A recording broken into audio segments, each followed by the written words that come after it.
वन्दे श्रीपुरुषोत्तमम् च परमम् धामाक्षरम् ज्ञानदम् वन्दे प्रागजिभक्तमेव मनघम् ब्रह्मस्वरूपम् मुदा वन्दे यज्ञपुरुषदासचरणम् श्रीयोगिराजम् तथा वन्दे श्रीप्रमुखम् गुणालयगुरु मोक्षाय भक्त्या सदा। આજે શ્રાવણ મહિનો છે અને એની કૃષ્ણ એકાદશી છે, એટલે વદી એકાદશી. આજની એકાદશીને આપણા શાસ્ત્રોએ અજા એકાદશી કહેલી છે. અજા. હવે આપણે બધા જાણીએ છીએ અને એકાદશી કરીએ પણ છીએ, પણ એનું આપણે ધાર્મિક પૌરાણિક સ્વરૂપ, ધાર્મિક સ્વરૂપ અને આધ્યાત્મિક સ્વરૂપ, આ ત્રણ રીતે આપણે એકાદશીને હવે આજે જોઈશું. એટલે આપણને એનો ખ્યાલ આવે કે એકાદશીનો મહિમા કેવો છે. બ્રહ્માનંદ સ્વામીએ એમના એક કીર્તનની અંદર લખ્યું છે કે કોટી ગૌ કેરું દાન કરે પણ નાવે તોલે ના લવની આજ એકાદશી ઓચ્છવની પ્યારી કેશવની આજ એકાદશી ઓચ્છવની. કોટી ગૌ કેરું દાન કરે પણ નાવે તોલે એના લવની. હવે કરોડો ગાયોનું ક્યાં આપણે દાન કરવાના છીએ? એક ગાય રાખી શકતા નથી ને દાન શું કરવાના? તો આટલી બધી ગાયોનું આપણે દાન કરીએ, કેટલું બધું પુણ્ય થાય. પણ એક એકાદશી તમે રહો, એકાદશીનો ઉપવાસ કરો તો એના લવ ભાગમાં, એક સામાન્ય ભાગમાં પણ એ પુણ્ય આવે નહીં. એટલો બધો આ એકાદશીનો મહિમા છે. વળી શાસ્ત્રમાં કહ્યું છે કે આપણે લગભગ 1000 જેટલા અશ્વમેધ યજ્ઞ, રાજસુ યજ્ઞ કરીએ અને 100 જેટલા અશ્વમેધ યજ્ઞ કરીએ તો પણ એના 16મા ભાગના અંશ જેટલું પણ પુણ્ય આ ન થાય. હવે આપણે ક્યાંય યજ્ઞ કરવાના છીએ કે યજ્ઞ કરવું એટલે કેટલી મુશ્કેલીઓ થાય. અશ્વમેધ યજ્ઞને, એના ઉપર રાજસુ યજ્ઞને પાંડવોએ કરતા કરતા થાકી ગયેલા. તો આ પ્રમાણે આટલું બધું આ પુણ્ય એકાદશીનું છે. અહીંયા આગળ તો બધા લગભગ સત્સંગીઓ જ બેઠા છીએ પૂરેપૂરા.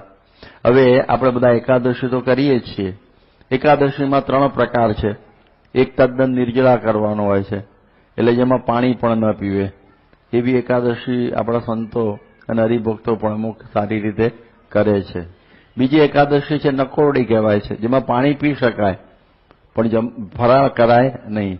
અને ત્રીજી છે એ ફરાળી એકાદશી છે.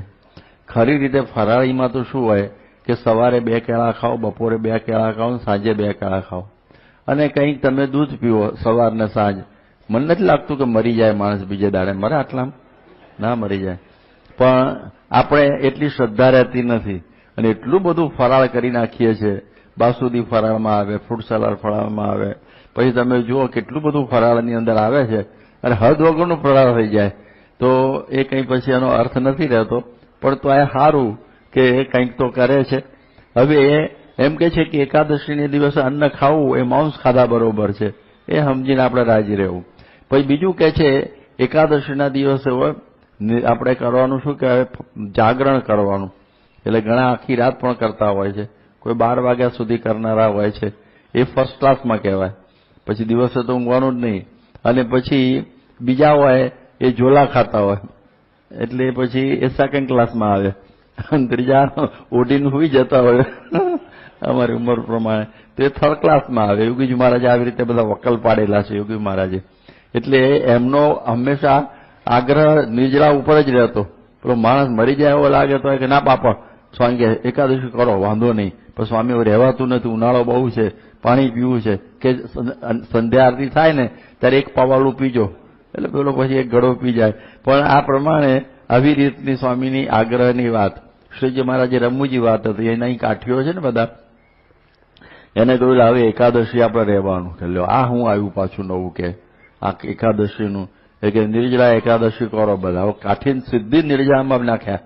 અને એમાં તો પછી આ પ્રમાણે બધા કાઠીઓને તો બપોર થઈને એમાં માણસનો એટલા લોયાવાળા જે આપણા સુરા ખાચરનો આ ભત્રીજો, હવે એ છે ને એકદમ ભલો થઈ ગયો અને બિચારાને મોઢે ફીણ આવી ગયા અને પડી ગયો હેઠો લગભગ 4-5 વાગે. અને બધા ગયા કે મહારાજ મહારાજ આ માણસ મારી આવીને એકને તો લીધો. માણસ મારી કે એકાદશી તો બોલે જ નહીં કે માણસ મારી આવી છે અને એક પડ્યો, સાંજ સુધી તો કેટલી લાશો પડશે કે. સ્વામી કે મહારાજ કે કોઈ વધુ ખાવાથી ડોક્ટર મળેલા હોય, પણ કોઈ દિવસ લાંગણ કરી હોય એવો મર્યો એવો દાખલો બહુ ઓછો છે. એક દિવસથી લાંગણમાં મરી જાય. ઉલટું જૂના જમાનામાં તો લંગનામાં જ આપણો જે તમે વૈદ પાસે જાઓ ને તો પહેલું ઉપવાસ જ ઝપકારે લોકો તો એવું હોય છે જૂની પદ્ધતિ પ્રમાણે. એટલે કોઈ લંઘન કરવાથી મરી જાય એવું બને નહીં. કઈ ગયો પણ જોવા તો ખરા. પણ મહારાજ જોવા ગયા તો પછી મહારાજ કહે ભાઈ હાકરનું પાણી પાવ. એવું ખાલી લીંબુનું ન હોય, હાકરનું, એમાં આવી ગયા ગ્લુકોઝ. એટલે એને હાકરનું પાણી પાવ્યું એટલે આંખ ખોલી. આમ મહારાજ કેટલા મરી ગયો તો ક્યાંથી આવ્યો બહાર? કે મરી ના જાઉં, હવારનું મારું છે ને એ શિરામણ ગયું, બપોરની છાસ્યું ગઈ, રોંઢો ગયો, વાળું જશે પાછું. એટલે પછી મરવાનો ધંધો થાય કે બીજું કઈ થાય. મહારાજ કે હવે શું કરીશું? તો કે એમ કરો ફરાળ કરો. ફરાળમાં શું હોય કે તમારે રાજગરો ખાઓ. એટલે અહીં તો રાજગરો કાઠિયાવાડમાં ક્યાંથી હોય? બધા ફળે ના હોય, પથ્થર ફળ હોય. અને રાજગરો બાજગરો અમારે તો હરખો છે. મારે સારું એમ કરો એક ટાઈમ બાજરાનો રોટલો ખાઈને એકાદશી કરજો. કાઠીઓ હજી એવું જ કરે છે, બાજરાનો રોટલો ખાય છે એક ટાઈમ, પણ કંઈક તો કરે છે. એમ સમજીને મહારાજે મન વાળ્યું, ધીરે ધીરે સુધરશે. એટલે કહેવાનો અર્થ એ છે કે એકાદશી મહારાજને બહુ પ્રિય હતી અને કે આપણે બધાએ કરવી. હવે આપણે જયારે એકાદશી કેવી રીતે ઉત્પન્ન થઈ, બધા કાઠીઓ પૂછતા હતા કે આવી ક્યાંથી આ પ્રશ્ન. અમને તો એ છે મારે કે સાંભળો ત્યારે તો બ્રહ્મ વૈવર્ત પુરાણ અને પદ્મ પુરાણ એની અંદર એકાદશીની ઉત્પત્તિની કથા આવે છે. હવે એ વખતે એવું હતું કે ચંદ્રાવતી નામની એક નગરી હતી, આ કથા છે. અને એ ચંદ્રાવતી નગરીની અંદર નાડીજંગ નામનો જે અસુર હતો એનો દીકરો મૂર નામનો દાનવ એ રાજ્ય કરતો હતો. હવે એને એમ થઈ ગયું કે હવે આપણે તપ કરીએ અને તપથી એવું વરદાન મેળવીએ કે આપણને કોઈ મારી શકે નહીં. એટલે કારણ કે આ લોકોને મારવાનો બહુ ભય હોય. એટલે પછી એને તપ કર્યું. બ્રહ્મા પ્રસન્ન થયા. એ કે શું તારે જોઈએ છે? કે હું કોઈ પણ સ્ત્રી અને પુરુષથી ઉત્પન્ન થયેલી પ્રજા એનાથી મરું નહીં. એના મનમાં કે જે કોઈ મને મારનારો હશે એ આવી રીતે જ ઉત્પન્ન થયેલો હોય ને, એટલે એનાથી હું મરું નહીં. ભગવાને બ્રહ્માજી તથાસ્તુ. અને પછી તો એને એમ થઈ ગયું કે અત્યારે કેશવ નામે ભગવાન, આ દરેક એકાદશી ને ભાઈ, એ દરેક એકાદશીના એક એક દેવતાઓ છે. કોઈ જનાર્દન છે, મધુસૂદન છે, કેશવ છે, પદ્મનાભ છે. 24 એકાદશી અને 2 પેલી આવે અધિક માસની, એટલે 26 એકાદશીઓ થાય છે. એટલે એ પ્રમાણે એના જુદા જુદા બધા ભગવાનોના સ્વરૂપો હોય છે. એટલે એ આ ભગવાનનું સ્વરૂપ છે. આજના દિવસે એ આ પ્રગટ થયેલું. એટલે એને થયું કે જે આ ભગવાન છે ને એને હું મારું. એ તો સ્ત્રી પુરુષથી જ ઉત્પન્ન થયેલા હતા કે એનાથી હું તો મરવાનો નથી. અને મારું યુદ્ધ ચાલ્યું, શોધી કાઢે એને ભગવાને 5000 વર્ષ સુધી. એ વખત બધું હજારોમાં થતું હતું, કારણ કે લાખ વર્ષની આવરદા એટલે કંઈ હજારનો હિસાબ નહીં. એટલે 1000 વર્ષ સુધી, 5000 વર્ષ સુધી યુદ્ધ ચાલ્યું. અને આ તો બહુ બળિયો હતો. એટલે ભગવાન થાક્યા, આ તો મરે એવો છે નહીં. ભગવાને રણ છોડી દીધું અને ત્યાંથી દોડતા એ સીધા પહોંચી ગયા હિમાલયમાં. અને હિમાલયમાં એક મોટી ગુફા હતી, સિંહવતી. એનું મોઢું છે ને સાંકડું હતું, પણ અંદર 12 યોજનની હતી એમ કહે છે. અને એની અંદર ગયા. આ પણ પાછળ જ હતો, આ પણ પાછળ જ. અને ભગવાન બહુ થાકેલા એટલે એક શિલા હતી એની ઉપર સૂઈ ગયા, પોતે ઓઢીને પીતા એમનું જે વસ્ત્ર ઉપવસ્ત્ર.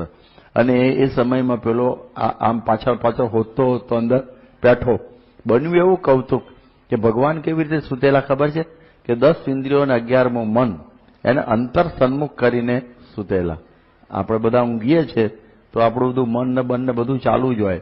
પણ આ પ્રમાણે ભલે ઇન્દ્રિયો બંધ હોય પણ મન તો ચાલુ જ હોય. પણ આ ભગવાન 10 ઇન્દ્રિયોને 11મું મન અંતર સન્મુખ કરીને પડેલા. આપણે જે કહે છે ને એને યોગ નિદ્રા કહેવાય. આપણે બધા ઊંઘીએ એ ઘરર એવું નહીં, ભલે બધે સુષુપ્તિમાં જાય, પણ યોગ નિદ્રા કહેવાય. કારણ કે ભગવાનનું કારખાનું બંધ ન થઈ જાય, 24 કલાક ચાલતું હોય છે ને, તો ભગવાન ઊંઘી જાય તો બધું શું થાય? એટલે ભગવાનને પણ યોગ નિદ્રા, પ્રમુખ સ્વામી જેવા સંત ઊંઘતા હોય ને તો પણ આપણે યોગ નિદ્રા સમજવાની, એને ઊંઘવાનું હતું નથી. યોગીની નિદ્રા આ છે કે ભગવાનના સ્વરૂપમાં રમમાણ રહે. યોગી બાપા કહેતા કે અમે સ્મૃતિ કરીએ રાત્રે સૂતા હોય તો, એવી વાતો કરતા યોગીજી મહારાજ. એટલે એ પ્રમાણે હવે થયું શું કે એમને 10 ઇન્દ્રિયોને 11મું મન એ અંતર સન્મુખ કર્યું ને, તો એ 11 ઇન્દ્રિયો, 10 ઇન્દ્રિયોને 11મું મન એને પણ ઇન્દ્રિયોમાં ગણ્યું, તો 11 ઇન્દ્રિયોના તેજમાંથી એક કન્યા ઉત્પન્ન થઈ. 11 ઇન્દ્રિયોના તેજમાંથી એક સ્વરૂપવતી કન્યા પાછી. એટલે આ પ્રમાણે એક આવીને ઉપસ્થિત થઈ ગઈ ત્યાં, અને પેલો આવી ગયો, અને એને થયું કે મારો શિકાર તો અહીંયા જ છે, હમણાં તલવાર મારીશ ને એટલે ભગવાનનું માથું તો કાપી નાખીશ, એટલે હું ઊંઘે જ ઊંઘવા દો એને. પણ હવે આ કન્યાને પહેલા પરણી લઉં, ચોગડિયું જતું રહે પહેલા. એટલે એને કન્યાને કહ્યું કે મારે તારી સાથે લગ્ન કરવા છે. કન્યા કે બરોબર છે, હું પણ એવા વરની શોધમાં જ છું, પણ મારી એક શરત છે. ઓહો, શરત પાછી? હવે શરત એક છે કે શું? કે યુદ્ધની અંદર જે મને જીતે ને એની સાથે હું લગ્ન કરું. કન્યા પાસે પણ ખડગ હતું, ખડગ સહિત જ જન્મેલી, કોણ જાણે. અને એ સમયની અંદર પેલો કે ભલે હો જાય, હમણાં તને તમે હરાવ્યા છે તો તને હું બૈરાને હરાવું એમાં. પણ એને મૂર્ખને વિચાર ના આવ્યો. યોગી બાપા કહેતા કે જયારે યુદ્ધ થશે કાં તો કન્યા મરી જશે અને કાં તો હું મરી જશે, વરવાનું કોને થશે? એ તો સમજવું જોઈએ ને થોડું, બે પાત્ર જીવતા હોવા જોઈએ ને. પણ મોહ વ્યાપી ગયેલો એટલે એને કંઈ ભાન પડ્યું નહીં અને યુદ્ધ ચાલ્યું, અને તરત જ કન્યાએ તો એનું ખડગે કરીને માથું કાપી નાખ્યું, એટલે તો મરી ગયો. અને કારણ કે એને કહ્યું કે હું સ્ત્રી અને પુરુષથી ઉત્પન્ન થયેલી કોઈ પણ વ્યક્તિથી ના મરું, આ તો એમને થયેલી 10 ઇન્દ્રિયોને 11મું મન એના તેજમાંથી. એટલે પેલો શું કહેવાય, વરદાનનું કંઈ અસર ના થઈ. અને પછી તો ભગવાન પ્રસન્ન થયા, જાગ્યા અને કહ્યું કે ઓહો, તે મારું કામ કરી દીધું, હવે માગ હું આપી દઉં. એ કે જુઓ, તમારા 11 ઇન્દ્રિયોના તેજમાંથી ઉત્પન્ન થઈ એટલે મારું નામ એકાદશી છે. એટલે હવે તમારામાંથી જ હું આવ્યું છું, હવે તમારામાં જ મને સ્થાન પાછું આપી દો. તો ભગવાન કહ્યું તું બહાર તો આવી ગઈ, તો ક્યાં મૂકવી તને? મારા પગની અંદર છે ને તુલસીજી ને ગરુડજી છે, ગરુડ પર બેસતા. અને આ પ્રમાણે 4 હાથમાં આયુધ છે, શંખ ચક્ર ગદા પદ્મ, અને હૈયામાં લક્ષ્મીજી છે. તને ગોઠવવી ક્યાં? મહાન પ્રશ્ન. પછી વિચાર કરીને કહ્યું કે જ્યાં તને આંખમાં સ્થાન આપું છું. યાદ રાખજો, આંખની અંદર સ્થાન. એટલે આંખ છે ને જાગૃતિની નિશાની છે, જાણપણાની નિશાની. અંગ્રેજીમાં એવરનેસ કહે છે, હિન્દીમાં હોશ કહે છે. એટલે આ પ્રમાણે આ જાગૃતિની નિશાની છે, તો તને આંખની અંદર હું સ્થાન આપું છું. એ કહે ભલે, પણ કેવું એક ભગવાન મારી ઉપર કૃપા કરો કે આજના મારા વ્રતના દિવસે કોઈ અન્ન ન ખાય, એક ઇન્દ્રિયોના આહાર છે ને એ ન કરે. એટલે કે તથાસ્તુ. એટલે અમારા સંતો કે માગીને હું પછી આ માગ્યું, આમ નહીં બધાને ભૂખ્યા રાખવાનું. પણ કોણ જાણે એને એવું આપણા માટે માગી દીધું. એટલે આજના દિવસ આપણે એકાદશી કરીએ છીએ. યાદ રાખો, એકાદશીના દિવસ એકાદશી કરીએ ને એ વ્રત કહેવાય, બીજું તપ કહેવાય, આ વ્રત કહેવાય. એટલે એકાદશીના દિવસે જ એકાદશી કરવાની. ઘણી વખત ને 2 એકાદશી આવે, સ્માર્ત આવે, વૈષ્ણવ આવે, પણ આ એકાદશી કરવાની. એનો મહિમા એટલો છે કે જો તમને એનો કહું કે આપણે જે ચંદ્ર પ્રમાણે આપણું કેલેન્ડર ચાલે છે, આપણું કેલેન્ડર ચંદ્ર પ્રમાણે ચાલે. અને જ્યારે 11મી કક્ષાની અંદર જ્યારે ચંદ્ર આવે, ચંદ્ર 11મી કક્ષામાં, એ વખતે જે સાધના કરીએ, વ્રત કરીએ, ઉપવાસ, તો સાધના સદ્ય ફલવતી થાય. એટલે એનું ફળ જલ્દી મળી જાય, આપણને ફળ જલ્દી મળી જાય. એટલા માટે એકાદશીના દિવસ એકાદશી. કારણ કે મનના દેવતા કોણ છે? ચંદ્રમા. મનના દેવતા ચંદ્રમા.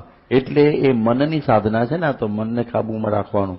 એટલે આપણને જો આ ડોક્ટર બધા જાણે છે, અને બધા કે ગાંડાઓ હોય ને એ પૂનમે વધારે ગાંડા થાય, કારણ કે ચંદ્ર પૂર્ણિમામાં હોય ને, એટલે એ ગાંડાઓનું નામ છે આ લ્યુનેટિક કહેવાય. ગાંડાઓનું નામ છે ને લ્યુના એટલે ચંદ્ર, અને જે ગાંડા હોય ને એને લ્યુનેટિક કહેવાય. એટલે એ આ ગ્રીક શબ્દમાંથી ચાલ્યું છે, પણ કહેવાનો અર્થ એ છે કે આ રીતે આ એકાદશીના દિવસે આ એકાદશીનું વ્રત આપણે કરવું. આપણે એમાં ભૂખ્યા રહેવાનું ના કહેવાય, વ્રત કર્યું છે એમ. એટલે આ એની પૌરાણિક કથા આટલી થઈ. હવે એનો ભાવાર્થ જરા સમજીએ કે મૂળદેવો જેવો જે દાનવ એ પણ એક પેલો મોહ પામી ગયો કન્યાની અંદર, અને એનું મૃત્યુ થયું. એટલે એ મૂરને કન્યા દ્વારા ભગવાને જ માર્યો કહેવાય ને, એટલે મૂરના અરી થયા, એટલે ભગવાનનું નામ એ દિવસથી મુરારી પડ્યું. પછી એમાંથી મોરારભાઈ થયું, મોરારી બાપુ થયું, એમાંથી મોરારજી થયું દેસાઈ. એ પણ મૂળ શરૂઆત ત્યાંથી થયેલી. એટલે એ મૂર મર્યો કઈ રીતે? મોહમાં. ખબર પડી? આમ મરે એવો નહોતો, પણ પેલી કન્યામાં મોહ પામી ગયો, એમાં ઉપડી ગયો. તો દેવ, દાનવ, માનવ, પશુ, પંખી બધા મોહની અંદર મરે છે. જેમ કહ્યું છે કે વિષ્ણુર માયા ભગવતી અયા સંમોહિતમ જગત. ભાગવતમાં કહ્યું કે ભગવાનની માયા એવી છે, બધા એમાં જાય છે. આ તમે જુઓ કે આ જે ભમરો છે ને, હવે એને પેલા સુગંધનો બહુ હોય કે બહુ મહિમા. એટલે પેલું કમળ જયારે ખીલે ને ત્યારે એની ઉપર જઈને બેસી જાય. પછી સાંજ પડે ને કમળની પાંખડીઓ છે ને આમ સંકોચાય, ત્યારે એ વખત એને ઇન્ટરવલ પાડવો પડે કે હવે આવતીકાલે. પણ પેલો મન એવું લાગી ગયું હોય ને એટલે અંદર ને અંદર જ રહે. અને રાત્રે કોઈ વખતે સાધુ પેલું પાણી પીવા માટે હાથીનું એક વખત ઝુંડ આવેલું, કમળના રમતમાં લઈ લીધું, પગ નીચે કચડી નાખ્યું, ભમરાભાઈ ગયા. એટલે શ્લોક બની ગયો કે રાત્રિર્ગમિષ્યતિ ભવિષ્યતિ સુપ્રભાતમ ભાસ્વાનુદેશ્યતિ હસિષ્યતિ પંકજશ્રી. રાત જશે, પ્રભાત થશે સોનેરી, અને સૂર્ય ઉગશે. ઇત્થમ વિચારયતિ કોશ ગતે દ્વિરેફે.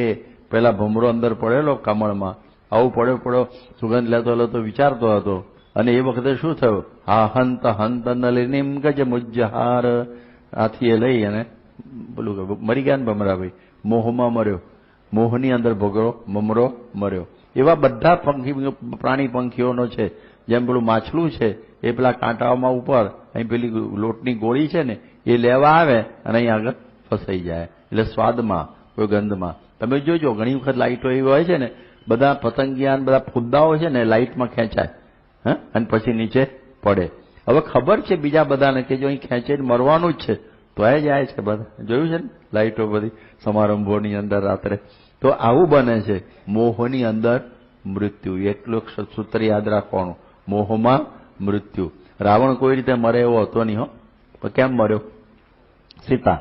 સીતાની અંદર એને સીતાને હરવા માટે બોલી કહ્યું કે ને કુરંગ હરવા મતિભ્રષ્ટ કીધી વિનાશ કાળે વિપરીત બુદ્ધિ. એટલે એ તો સીતાની વાત કરી, પરંતુ આ રાવણ આ મોહની અંદર મર્યો. એક સુંદર ઉપસનની વાત મહાભારતમાં આવે છે. હવે બે ભાઈઓ હતા અને મહાબળવાન હતા, અને કોઈ રીતે મરે એવા નહોતા. બેમાં ઝઘડો થાય તો જ મરે એવા હતા, પણ સંપીલા બહુ હતા. અને ત્રિલોકીને હલાવી નાખી. અને બધા દેવો ભગવાન પાસે ગયા કે હારે ત્રાહીમામ કે શું છે કે આ જો ને. તો કે ચાલો હવે કોઈ રીતે મરે એવો નથી, બીજી રીતે મારીએ. તો ભગવાને બધી સ્ત્રીઓમાંથી તલતલ રૂપ લીધું, અતિ સ્વરૂપવતી સ્ત્રીઓમાંથી તલતલ રૂપ લીધું, અને પછી બનાવે અપ્સરા કેવી બને, સર્વાંગ સુંદર તિલોત્તમા. અને બે ભાઈઓ પાસે મોકલી. બે ગાંડા થઈ ગયા. પેલો કે હું પરણું, પેલો કે હું પરણું. હવે આમાં કઈ નિર્ણય થાય? પેલો કે હું મોટો છું કે તમારે નાના રાજી રાખો. હવે હું કરું? બોલાબોલી થઈ, મારામારી થઈ, સમ તૂટી ગયો. એવા ઝઘડ્યા, બે મરી ગયા. કન્યા એમને એમ અનટચડ પાછી જતી રહી. ભગવાને દેવોને આપી દીધી અપ્સરાના ટોળા ભેગી. પણ કહેવાનો અર્થ એ છે કે આ કોઈ રીતે મરે એવા નહોતા, પણ એ ગેસમાં મર્યા આ મોહમાં. આ સમજવા જેવું છે આપણે બધાએ કે મોહની અંદર જ આ મૃત્યુ થતું હોય છે. એમાં જ મરે છે બધા. કોઈને બીડીનો, કોઈને દારૂનો ચસ્કો કે છે ને, મોહ લાગ્યો હોય, મરવાનું જ છે ને એમાં. બધાને ખબર છે. કોઈ તમાકુમાં, કોઈ ગુટકામાં, બધા મરે જ છે ને. હિન્દુસ્તાનમાં ડોક્ટરને ખબર છે કેટલા આંકડા જુઓ ને તમે આખી દુનિયાના વર્લ્ડ હેલ્થ ઓર્ગેનાઇઝેશનના, તો વધુમાં વધુ જેટલા વિયેટનામના યુદ્ધમાં નથી મર્યા એટલા બધા આ બધા સિગરેટમાં મરેલા છે, તમાકુમાં. એ મોહ છે ને એક પ્રકારનો. એની લગની લાગી જાય, છૂટે જ નહીં ને. કેટલી બધી કથા વાર્તા કરીને મરી જઈએ ને તો અહીં તો બધા પવિત્ર માણસો બેઠા છે, પણ આ તો વાત કરું છું કે આવી રીતની પરિસ્થિતિ હોય છે. એટલે દેવ, દાનવ, માનવ આવી રીતે મરે. એક અસુર હતો ને તપ કર્યું, ભગવાન શંકર રાજી થયા કે શું તારે જોઈએ, કે હથિયાર રાખવાના આન તેન કરી લમણાજીક બધી બને એને ગહવાન સજાવાન, એના કરતા જેના માથા ઉપર હાથ મૂકું ને મરી જાય એવું કરી દો. બહુ સારું જા. પછી એને થયું કે તું મને કહી દીધું પણ સાચું ખોટું, લાવ શંકર ઉપર ટ્રાય કરું. કઈ બીજું કોઈ હતું નહીં કૈલાસમાં, સીધે શંકર ઉપર. શંકરે જો હારું માથું વરદાન મારું ને મારા ઉપર આવ્યો એટલે એના મને જો શંકર મરી જાય તો પાર્વતી લઈને જતા રહીએ. આવો ફળદ્રુપ વિચાર આવ્યા. ભગવાન ત્યાંથી ભાગ્યા અને ઠેઠ કર્ણાટક પહોંચી ગયા, બેલુર હેલીબીડ. આ મોહ પાછળ ને પાછળ. અને ત્યાં તો ભગવાન વિષ્ણુ મળી ગયા કે શું છે, કે અરે બહુ ભૂંડી થઈ, પણ ભૂંડી વાત તો કરો, ચાલતા ચાલ દોડતા દોડતા વાત સાંભળો, અને પાછળ પેલો છે. અને એમ કરીને બધી વાત કે તેમ કરો, તમે પેલા વૃક્ષ નીચે આરામ કરો, હું કેસ પતાવી દઉં છું. કેમ? ખરેખર કે હા જુઓ ને. અને પેલો નજીક આવવાનો થયો ત્યાં ભગવાને સ્ત્રીનું રૂપ ધારણ કરી દીધું. લ્યો એકદમ સ્વરૂપવતી. પેલા ભસ્માસુરને એમ થયું કે હું શંકર ગયો તો કઈ નહીં, આને પણી લઉં, આપણે હું નાહી જાય છે. આ તો ઠીક છે હાથમાં આવ્યો તો હવે આને પરણી લઉં. એ કે તો અર્થાત લગ્ન કરતા. આ પણ શરત, આની અંદર શરત આવી કે હું નચાવું ને એમ તમારે નાચવાનું. ત્યારથી શરૂ થયું, ખબર પડી હું તમને જેમ નચાવું એમ તમારે નાચવાનું. એ કે ભલે નાચીશ, અને ત્યારથી બધા નાચ્યા જ કરે છે. અને પછી તો છે ને બધી જુદી જુદી મુદ્રાઓ આવે ને, ભરતનાટ્યમ ખબર છે ને, ભરતનાટ્યમ. હા, એમાં એક મુદ્રા એવી આવી આમ, એટલે પેલા એમ આ જોઈને પોતાના માથા ઉપર હાથ મૂકી દીધો, બળીને ભસ્મ થઈ ગયો. શંકર ખુશ થઈ ગયા, વાહ કામ અદભુત થઈ ગયું. ભગવાન ત્યાં સ્થિર થઈ ગયા. અત્યારે ચન્ના કેશવનું મંદિર છે, અમે જઈ આવ્યા છીએ પ્રમુખ સ્વામી સાથે. ત્યાં આગળ અદભુત મૂર્તિ, મોઢું સ્ત્રીનું અને નીચેનો ભાગ બધો પુરુષનો, એવું જે મૂર્તિ છે, બહુ સુંદર મૂર્તિ ત્યાં આગળ છે, બેલુર હેલીબીડમાં, કર્ણાટક. હવે આ પ્રમાણે મોહની અંદર મારો અર્થ કહેવાનો એ છે કે ભલભલા મૃત્યુ પામે. સમજણ પડી? આપણે ભલા બધા જ જતા રહેતા હોય છે, ખબર જ નથી પડતી મોહની અંદર શું આપણે કરીએ છીએ. હવે આ કન્યાએ એને માર્યો, યાદ રાખજો, કન્યાએ રાક્ષસને માર્યો. કન્યામાં બળ ક્યાંથી આવ્યું હોય? હવે એનું નામ શું કહેવાય? અબળા. શું કહેવાય? પછી ઘણી બાઈઓએ છે ને પછી આના ઉપર વિરોધ કરેલો કે બધા તમે અમને અબળા અબળા કેમ કહો છો? અબલા અબલા અબળા કહે છે ને, હા ઉધાર બલા કહીએ તો એ બધું એનું એ જ કે એટલે આવું જ થાય છે. એટલે એ દ્રષ્ટિથી આ પ્રમાણે શું થયું, એમને થયું કે હવે આને કેવી રીતે મારી નાખ્યું. તો એમાંથી અમે સાંભળ્યું ને કે કન્યા કેવી રીતે ઉત્પન્ન થઈ હતી. કોની યાદ છે છોકરાઓ? 10 ઇન્દ્રિયો ને 11મું મન. એટલે એના સંયમમાંથી કન્યા ઉત્પન્ન થયેલી. તેની અંદર આટલી બધી શક્તિ આવી. તો ભાવાર્થ બધા યુવાનોએ સમજવાનો કે સંયમમાં શક્તિ છે. શક્તિ શેમાં છે? સંયમમાં. બધા એ પ્રયોગ કર્યો છોકરાઓ કે આપણે જયારે બધા એક બિલોરી કાચ હોય એમાં સૂર્યના કિરણો ભેગા કરીએ અને નીચે રૂ મૂકીએ તો શું થાય? કર્યો છે પ્રયોગ કોઈએ? હા, આગ લાગે ને. હવે આપણે બજારમાં ફરતા ને આટલા બધા કિરણો માથા ઉપર ફરતા તો કઈ માથા ઉપર આગ નથી લાગતી, પણ ઘનીભૂત થયા કિરણો. કેવા થયા? એકત્રિત થયા ને આમાં. હા, અને પછી એમાં દાહક શક્તિ ઉત્પન્ન થઈ. હા, આ લેઝર બીમ ખબર છે? લેઝર. આ લેઝર બીજું કશું નથી, જે બધા કિરણોને ઘનીભૂત કરીએ તેની અંદરથી એવી શક્તિ ઉત્પન્ન થાય. એટલે સંયમ કરો તેમાંથી શક્તિ ઉત્પન્ન થાય. વિવેકાનંદ સ્વામીનું નામ સાંભળ્યું છે ને? હવે એક વખત અમેરિકા ગયેલા અને એમના અમેરિકન યજમાનના ઘેર બેઠા બેઠા ચોપડી વાંચતા હતા અને એટલા બધા એક તાર થઈને વાંચતા હતા, ફટાફટ ફટાફટ પાના ફેરવ્યા આમ. એટલે પેલાને થયું કે શું કરે છે આ બધું, પાના ફેરવ્યા કરે છે. અને પછી જરા પૂરું થયું પુસ્તક કહ્યું કે શું કર્યું? વંચાઈ ગયું પુસ્તક. એટલે પાના ફટાફટ ફેરવતા હતા. પૂછો ને કોઈ પણ પાનું, તેને કહ્યું ભાઈ 249મું પાનું. તો ફટફટ બોલી ગયા, મોઢે બોલી ગયા કે આ શક્તિ ક્યાંથી આવી? કે 12 વર્ષ સુધી બ્રહ્મચર્ય પાળ્યું, મેધાનાડી ખુલી ગઈ, એમાંથી આ શક્તિ આવી. સંયમમાંથી શક્તિ. જો એ બ્રહ્મચર્યનો આખો આ પ્રતાપ. આજના છોકરાઓ છે ને આ બધા, એ બધા શું કહે છે? કશું યાદ નથી રહેતું. વાંચીએ છે બહુ પણ પરીક્ષા વખતે જ ભૂલી જવાય છે. આવું બધું આવે છે ને, ભૂલી જવાય છે ને બધું વાંચેલું. આમ કેમ થાય? કારણ કે પછી બધું બાલા મારતા હોય અને કેટલા બધા પતંગિયા જોયા હોય એ ભાઈ ચોપડી ખોલે એટલે જ આવીને ઉભા રહે ને પછી શું થાય? પછી ક્યાંથી યાદ રહે? એને કશું યાદ ના રહે. એટલે સંયમમાં શક્તિ. આપણને ખબર છે ને કે ગાંધારી પાટા બાંધતી હતી. કોને ખબર છે છોકરાઓ? કારણ કે એના પતિ ધૃતરાષ્ટ્ર આંધળા હતા. તે શું કરતી હતી? પાટા બાંધી રાખતી હતી. તેની અંદર શક્તિ આવી ગયેલી. એટલે દુર્યોધનને કહ્યું તું નગ્ન થઈને આવીશ ને અને હું પાટા ખોલીશ ને તો તું આખો વજ્ર જેવો મજબૂત બની જઈશ. હવે એને સંકોચ થતો તો મા પાસે આ ઉંમરે આપણે નાના હોય તો નગ્નમાં જ બેઠા હોય ને ખોળામાં, પણ આ ઉંમરે તો સારું કેવું કહેવાય. અને એના કરતા વધારે ચિંતા ભગવાનને થઈ, આખો લોખંડનો થઈ જશે તો પછી મારે તો ઉપાધિ થશે. એટલે એને માળીનું સ્વરૂપ કરી અને કોઈ આવું ના જવાય, મા પાસે આ ફૂલનો તંગીઓ પહેરી લે. પહેર્યું કહેવાય ના પહેરમાં કહેવાય ફાઇન ફર્સ્ટ ક્લાસ. અને પછી એને માએ પાટે ખોલ્યો, બસ હવે કેળે કાચો રહી જશે. અને ભીમે ગદા મારી અને ગયો. એટલે જો સંયમની અંદર શક્તિ આવે. આપણે જો એક એક સંયમ ઇન્દ્રિયોનો હોય તો જો ધૃતરાષ્ટ્રને પણ શક્તિ આવેલી ને તો લોખંડના ભીમને કચરી નાખેલો. આય બેટા ભીમ મળવા, ભગવાને સમજાઈ રાખેલું તો જતો નહીં લાહો, મરવાનો ધંધો થશે.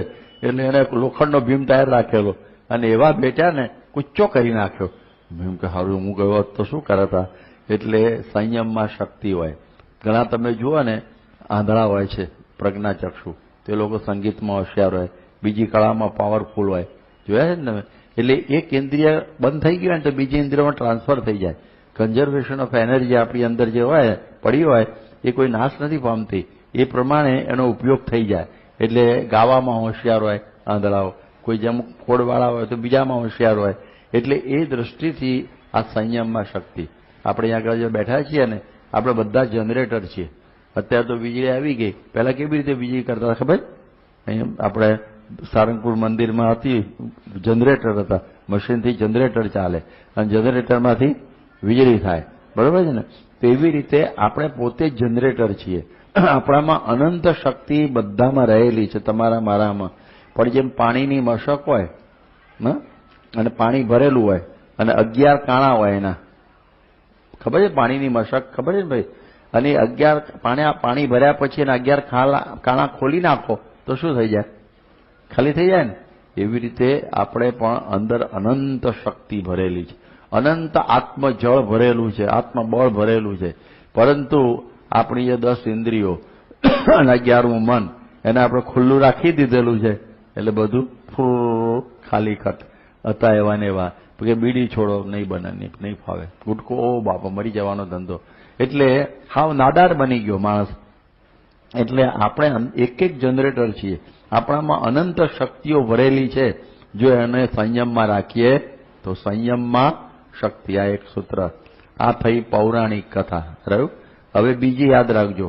હવે બીજી કથા આવે છે એ ધાર્મિક કથા એકાદશીની. જો 10 ઇન્દ્રિયોને 11મું મન, શ્રોત ત્વક ચક્ષુ રસના ગ્રાણ વાકપાદ પાણી પાયુનું ઉપસ્થ. આ તો હું બોલી ગયો સંસ્કૃતમાં. પણ 5 જ્ઞાનેન્દ્રિયો, આંખ છે, કાન છે, નાક છે, જીભ છે, બરોબર, પછી હાથ છે, પગ છે, મલમૂત્ર વિસર્જન કરવાની 2 ઇન્દ્રિયો છે. આ બધું શું જીભ છે એ કારણ કે ખાવાનું પણ કામ કરે છે, એટલે એ દૃષ્ટિથી બોલવાનું કામ કરે છે. એટલે કર્મેન્દ્રિયો, 5 જ્ઞાનેન્દ્રિયો, 5 કર્મેન્દ્રિયો અને 11મું મન. એને સંયમમાં રાખવું ને એનું નામ શું કહેવાય? એકાદશી. બાકી તો તમે એકાદશી કરી હોય અને આ બધી ઇન્દ્રિયો ફાવે એમ જતી હોય તો પછી ઢોર લાંગણ કહેવાય. શું કહેવાય?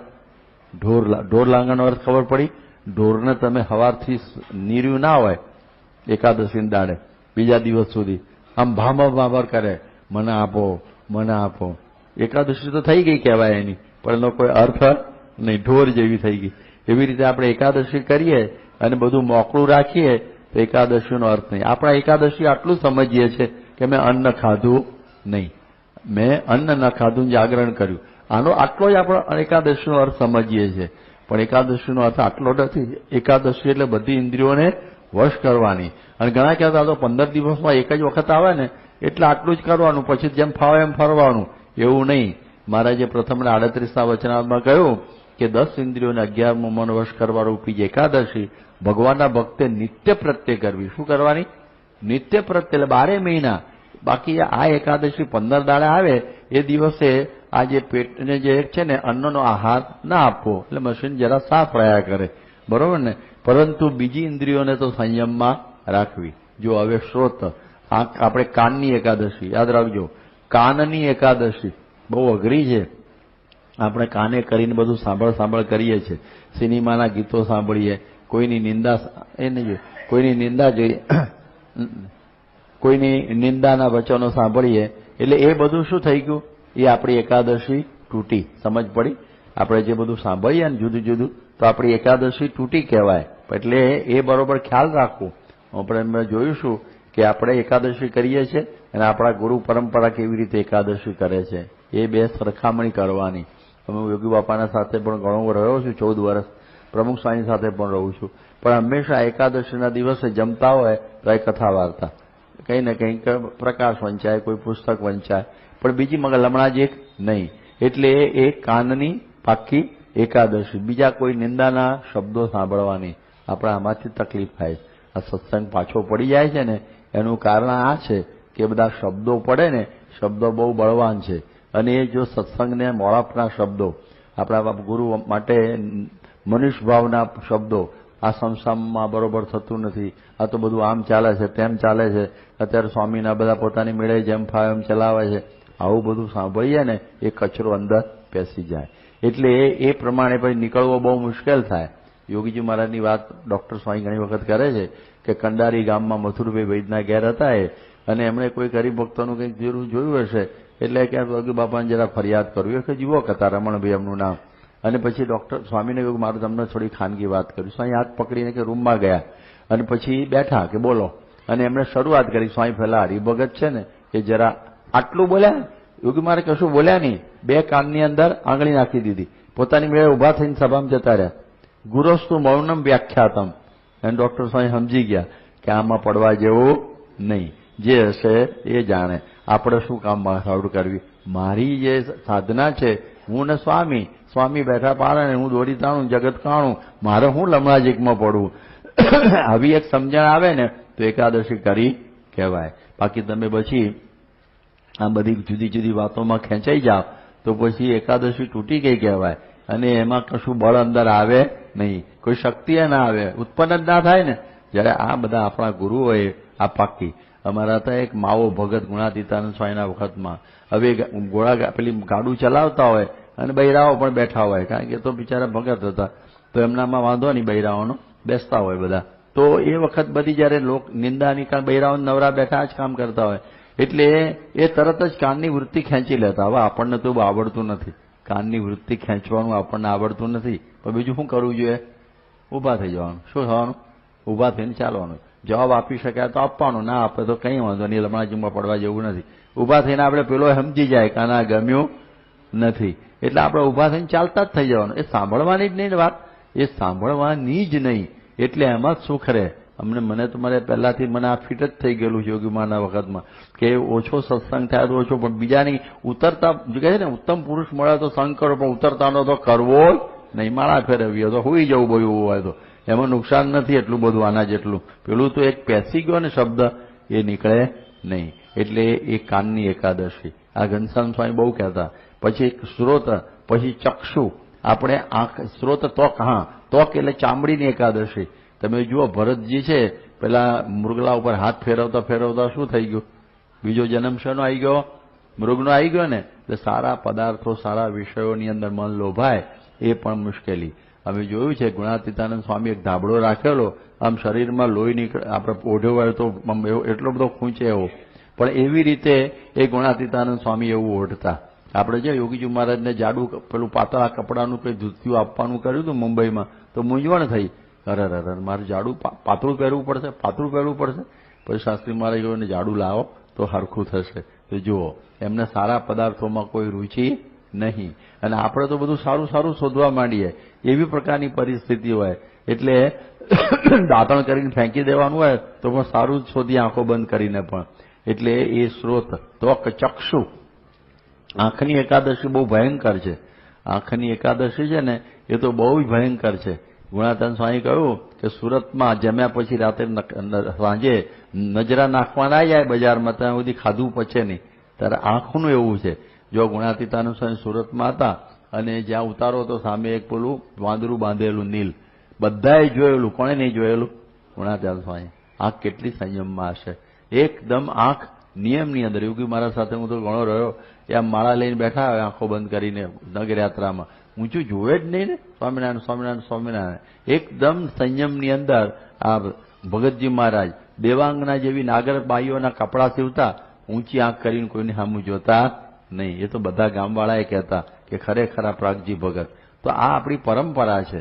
જ્યારે આપણે તો આવું બધું થયા કરીએ. જેમ તમે જુઓ કે ચ્યવન ઋષિએ 60,000 વર્ષનો રાફડો કરી નાખ્યો તપ કરી અને જ્યારે માંધાતા રાજાની છોકરી જોઈએ એને સુકન્યા, અને એ વખત ઓહો તો બહુ રૂપાળી, પરણવાનું મન થઈ ગયું, આંખે જોઈ એટલામાં તો લો ખાખરો ખંખેરી નાખ્યો ને પરણી ગયા તપનો ઉપયોગ કરીને. તો આવું બને છે ભાઈ. એટલે આંખને નિયમમાં રાખવી એ બહુ અઘરામાં અઘરું છે. એટલે કહ્યું કે જાણે ના માત સમાન પરનારને રે, ગણે તુચ્છ સરીખો સંસારને રે, કોડે કોડે એકાદશી કીજીએ રે. એકાદશી કરવાની વાત આવી છે, પણ અહીંયા આગળ કહે છે કે આંખને સંયમમાં રાખવી, પર સ્ત્રીની સામું જોવું નહીં. આપણે જે ગ્રસ્ત હોય, એક નારી સદા બ્રહ્મચારી, અમારા માટે અષ્ટાંગ બ્રહ્મચર્ય કહ્યું છે. આ જાણપણું. હવે યાદ રહ્યું એકાદશીનું સ્થાન ક્યાં આપ્યું હતું છોકરાઓ? યાદ રહ્યું? આંખમાં. આંખ એટલે શું કહેવાય?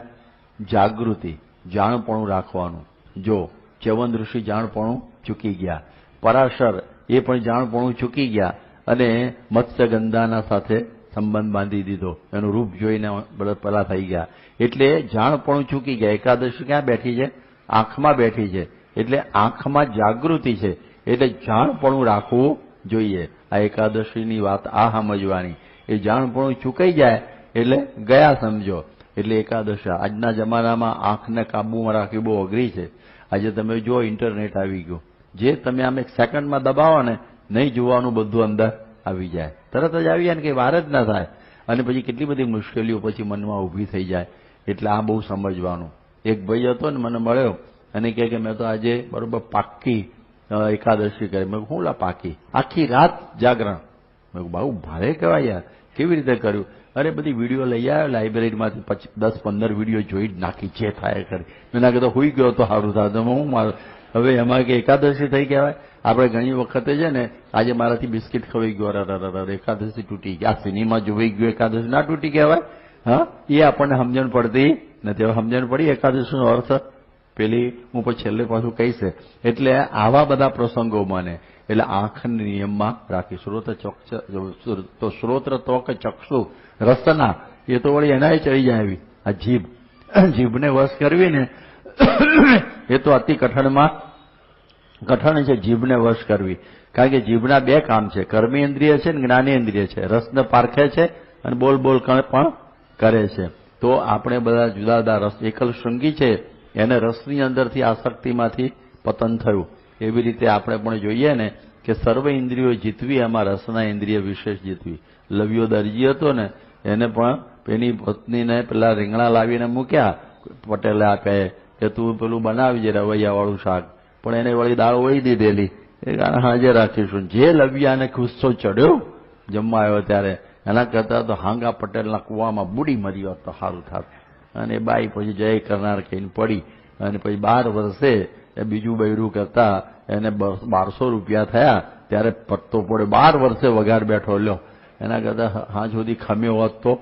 એટલે નથી ખમાતું. આ કેવા જેને ડાયાબિટીસ, અમે બધા ડાયાબિટીસના પેશન્ટ છે. ડાયાબિટીસ વાળાને ખાવાનો બહુ શોખ હોય હો. આમ ગરમા ગરમ જલેબી થતી હોય ને મંદિરમાં, અને પછી એ કે પેલો છોકરો કે બાબા તમારે ન ખવાય, તમારે ડાયાબિટીસ. મૂકને મંદિરમાં બધું બરોબર હોય, એમાં ના પણ નડે આપણને. પ્રસાદે સર્વ દુઃખાના હાનિ રસ્તે ઉપજાય તે. પ્રસાદમાં તો બધા દુઃખો બંધ થઈ જાય. હવે બોલ માંડે 5, 15, 25 કુંચળા ઉડાડી જાય. એટલે આવું બને છે આવું. એટલે ઘણી વખતે આપણને ખબર હોય ત્યારે ડાયાબિટીસમાં મરવાનું થાય છે, આંખ જાય છે, પગે ગેંગરીન થાય, પછી આ પ્રમાણે કિડની જાય મરવા, જે થવાનું હોય થાય, પણ ખાઈ જ લઉં એવું થાય છે ને. ગરડાઓ છે ને, રાત્રે છોકરા માટે દૂધ મૂક્યું તો 2 વાગે ઉઠીને પી જાય રાતના, એવા હોય છે બધા. એટલે આ રસના ઇન્દ્રિય જીતવી છે ને, એ બહુ આપણે બોલીએ એટલી સહેલી નથી. કેવું છે ને, અતિ કઠણમાં કઠણ. તો એને જીતવી એકાદશી. સમજણ પડી? આ એકાદશી ઇન્દ્રિયને જીતવી. બીજું બોલવાનું, આપણે જેમ તેમ બોલીએ, આ નિંદા કોકની બોલીએ, કોકનું ખોટું બોલીએ, આપણા સહજ સ્વભાવ છે. તો આપણે રામાયણમાં કહ્યું છે કે પર નિંદા સમ નહીં અધમાઈ, કે પારકી જે નિંદા છે ને એના જેવી કોઈ અધમાઈ નથી. તો જીભ ભગવાને આપી છે ગુણાનુવાદ કરવા માટે, તો એમાં પડવું નહીં.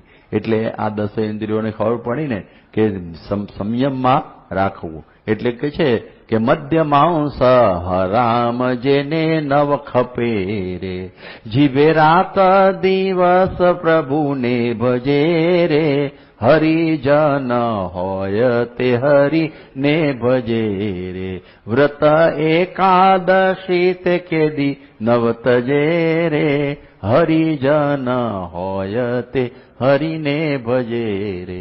હરિજન હોય હરિને ભજે. આ મધ્ય માંસ તો ખવાય જ નહીં.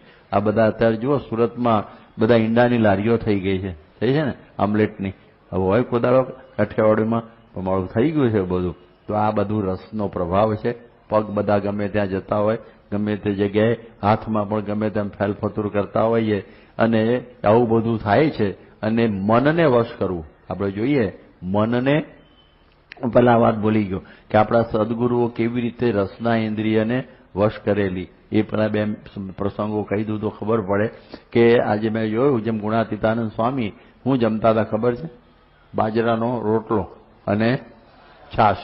હવે એ પણ ટાઢો રોટલો ખાતા હતા ગુણાતીતાનંદ સ્વામી. શ્રીજી મહારાજ શું જમતા હતા કોઈને ખબર? શરૂઆતમાં મીંઢિયાવળ, બહુ ભયંકર, એનો ગોળો ખાઈને ખાતા હતા. એવા શ્રીજી મહારાજ આપણને શીખવાડ્યું. આપણે જોઈએ કે યોગીજી મહારાજ એ પણ કહેતા, અમે કહેતા બાપા તમને શું ભાવે? કે ઠાકોરજીના થાળમાં જે આવે ભાવે. અને એક વખતે સ્વામી કંઈક તારદેવ બાજુ હતા સ્લેટર રોડ ઉપર, અને ત્યાં કોકના ઘેર જમવા ગયા પેલા ઇનામદારના ત્યાં પ્રતાપસિંહ, અને તુરિયાની કઢી આવેલી. કઈ આવેલી? અને કડવા તુરિયા. યોગી મહારાજ જમી ગયા. પેલા લાગ્યું કે ફાવ્યા, ગમી લાગે, બી ઠપકારી, એ જમી ગયા. અને પછી કહ્યું કે સ્વામી, પછી પોતે જમવા બેઠા ને, અરે આટલી બધી કડવી. સ્વામી કેમ તમે બોલ્યા નહીં? ઠાકોરજી બોલ્યા નહીં તો આપણે બોલ્યા નહીં. બહુ અઘરું છે ને, અતિ કઠણમાં કઠણ છે વ્રત. અને એ વખતે સ્વામી ત્યાં હતા મુંબઈમાં, મનુ સુબેદારના ઘેર જમવા ગયા, અને બધું એને તો 32 પ્રકારના ભોજન બનાવ્યા. સ્વામી તું ભેગું કરી અને પાણી નાખીને જમ. અરે આમાં તમને શું સ્વાદ આવશે? કે ભગવાનની મૂર્તિનો. શાનો સ્વાદ? ભગવાનની. રસ સાથે લેવા દેવા નહીં. પ્રમુખ સ્વામી સાથે હું વર્ષોથી ફરું છું, કોઈ દાડો સ્વામી બોલ્યા નથી કે મારા માટે આ બનાવો. એક આશ્ચર્ય જેવું છે. બાકી તો બધા ડોહા હોય ને કે બહુ આજે તો પૂરણપોળી બનાવો, આજે કંઈ હુખડી બનાવો, કાઠિયાવાડમાં જે હોય કંઈ બનાવો. આ તો એકનું એક થાકી ગયા ખાઈ ખાઈને, હોસ્પિટલ જેવું. સ્વામી કોઈ દિવસ બોલે નહીં. અને એક વખત અમે જાપાનમાં હતા ને તો પછી રસોઈ કરનારે શીરાની અંદર મીઠું ઠપકારી દીધું. જમી ગયા સ્વામી, કે બોલ્યા જ નહીં. શું છે એમ નહીં.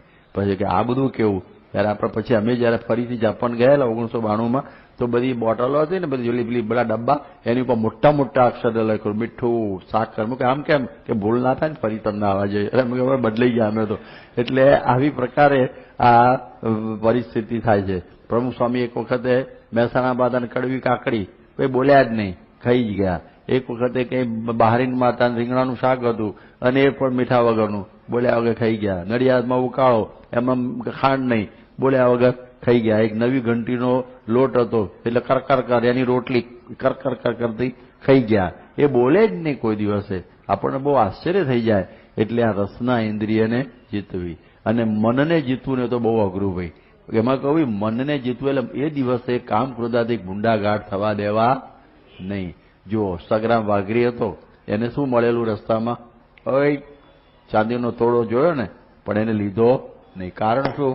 એકાદશી કરેલી. શું કરેલી? 12 મહિના કરવાની નહીં. એનો આ એકાદશી કરેલી, કા લેવાય નહીં. સુરા ખાચરને અહીં જસદણમાં પેલી ઉલટા સ્ત્રી રાત્રે મોકલી તો શું કર્યું? તલવાર ખેંચી, એક ડગલો આગળ આવ્યું તો માથું કાપી નાખ્યું. કારણ શું? એકાદશી કરેલી. તો કામ ક્રોધાધિક ભૂંડા ઘાટ મનને વિશે થવા દેવા નહીં. યોગી બાપા શું બોલતા રોજ? કોને યાદ છે? ભગવાન સૌનું. હવે એમાં ભૂંડો ઘાટ આવ્યો ભૂલમાં. પ્રમુખ સ્વામી શું કહેતા કે કોઈનું એ અહિત થાય એવો વિચાર મન કોઈ દાડો આવતો. હા, કેવું મન હોય? શિવ સંકલ્પમસ્તુ મે મનઃ. કલ્યાણકારી વિચારો જ મન કરે. કેવા પુરુષો આપણને પ્રાપ્ત થયા છે. તો આવી રીતે જયારે એકાદશી કરીએ ભાઈ, આટલા મેં દાખલા કર્યા, તો આપણે ધાર્મિક દ્રષ્ટિએ એકાદશી કરી કે પેલા પુરાણની યાદ રહ્યું, પેલી પુરાણી પદ્ધતિ પ્રમાણે એકાદશીનો ભાવાર્થ મેં સમજાયો. આ ધાર્મિક દ્રષ્ટિએ એકાદશી. તો જો મેં કહ્યું ને કે જરા કિરણો ભેગા કરીએ અને નીચે રૂ મૂકીએ તો અગ્નિ શક્તિ થાય. તો જેની 10 ઇન્દ્રિયો અને 11મું મન આ રીતે સંયમમાં હોય ને, તો આવા પ્રમુખ સ્વામી જેવા જે સંત છે ને એની અંદર ભગવાનની શક્તિ ઊભી થઈ જાય. તો આજે પ્રમુખ સ્વામીમાં ભગવાનની શક્તિ કામ કરે છે, કારણ કે એની 10 ઇન્દ્રિયો અને 11મું મન છે ને એકદમ સંયમમાં છે. હવે આવે છે આધ્યાત્મિક દ્રષ્ટિએ. છેલ્લી યાદ રહી, આ એકાદશી તો એમને ખેંચી કાઢીએ છે આપણે આજે જેવી તેવી, પણ હવે સમજીને કરવાની હો ફરીથી, ફરી આવે એટલે જલજીવણી. તો એમાં શું કહે છે કે આ એકાદશી કરવી એની દિવસે જ્ઞાન યજ્ઞની યોગ યજ્ઞ કરો. શું કરો? જ્ઞાન યજ્ઞને પહેલા યોગ યજ્ઞની વાત કરું તો 10 ઇન્દ્રિયો અને 11મું મન બ્રહ્મ અગ્નિમાં હોમવા. શેમાં હોમવા? હોમવા એટલે હું કાપી કાપીને નાખવા, નાક ને કાન ને બધું. તો એમાં કહ્યું બ્રહ્મ અગ્નિ એટલે ગુરુ. બ્રહ્મ અગ્નિ કોણ કહેવાય? ગુરુ. એનું નામ બ્રહ્મ અગ્નિ કહેવાય. તો ગુરુમાં બધા હોમવા. તો ગુરુને કાપી કાપીને આપવાનું, કાન કાપીને લો આપ્યો એવું નહીં. પણ મનનું ગમતું મૂકીને ગુરુના ગમતામાં રહેવું. જેમ ગાંધીજીના વખતમાં એવું થયેલું કે પરદેશીની હોળી કરાતા હતા લોકો.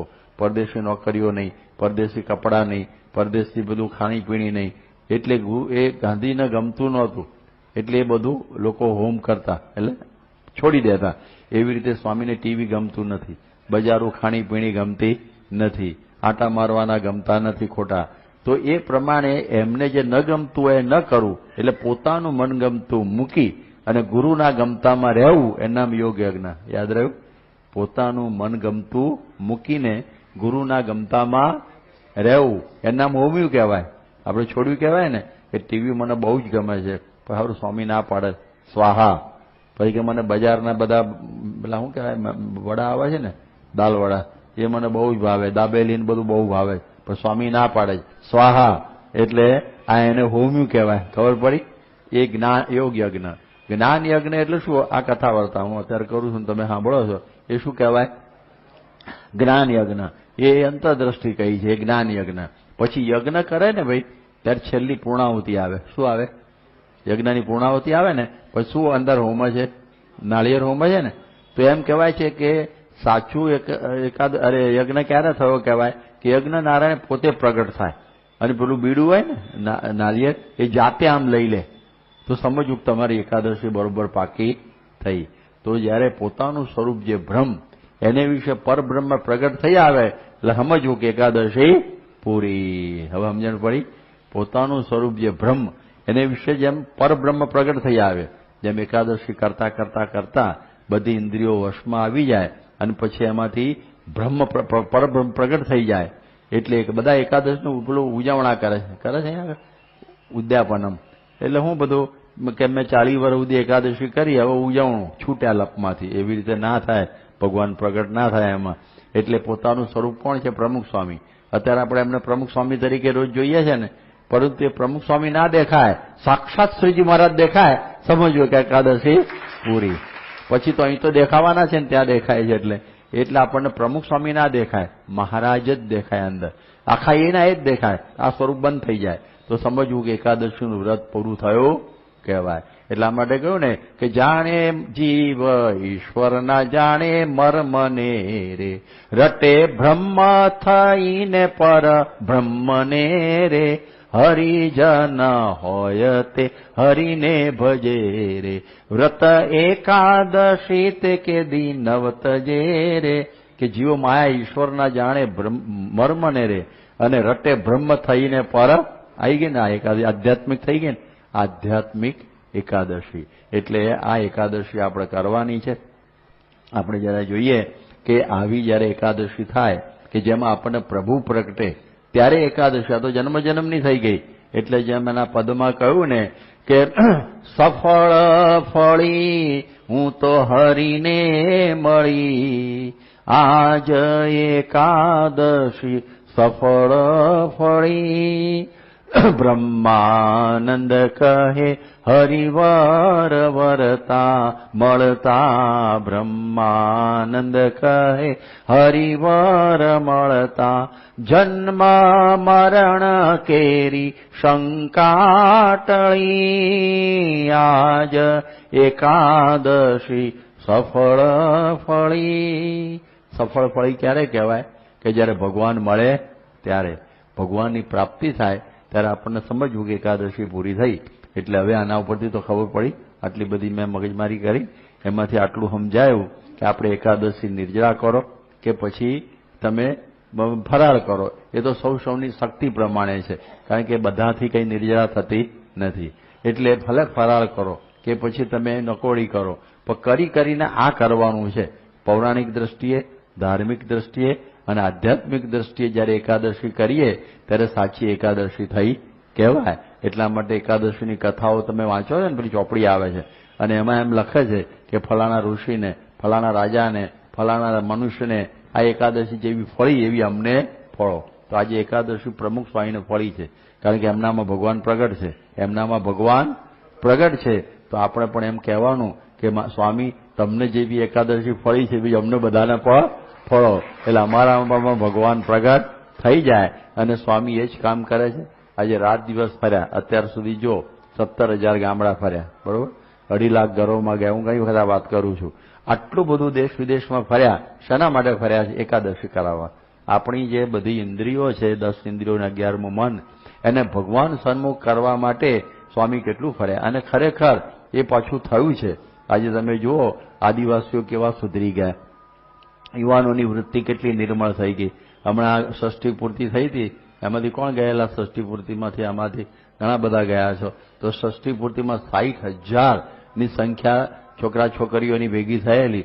અને એને જોઈને નરેન્દ્ર મોદી જે કાલ આવવાના છે ને, એ પણ આશ્ચર્ય પામી ગયા કે મળું આ તો આવું તો મેં જોયું નહોતું, મને કલ્પના બહારનું કે આવા સમાજ પણ અદભુત સ્વામીએ તૈયાર કરી દીધો છે. એકાદશીવાળો સમાજ જ કહેવાય ને આમ જુઓ તો, કે એની બધી ઇન્દ્રિયો નિયમમાં અને બરોબર વ્યવસ્થિત રીતે જીવન જીવનારો દેશ અને વિદેશમાં આવો સ્વામીએ સમાજ ઉભો કર્યો છે. આ ચમત્કાર તો આ પ્રમુખ સ્વામી મહારાજે આવી રીતે આવો સુંદર સમાજ આપણને ભેટ આપ્યો છે. તો આજે પણ આજે આપણે અજા એકાદશી, આજનું નામ શું છે? અજા એકાદશી. તો આપણે આવી જે પવિત્ર એકાદશીનો દિવસ આજે છે, તો એની આ કથા આપણે સાંભળી તો આપણે પણ પ્રમુખ સ્વામીના સંગે આપણામાં પણ આવી એકાદશી થઈ જાય અને આપણા સ્વરૂપમાં આપણને ભગવાન પ્રગટ થઈ જાય તો સમજવું કે આપણા જીવન યજ્ઞની આ પૂર્ણાહુતિ થઈ કહેવાય. સ્વામિનારાયણ ભગવાનની.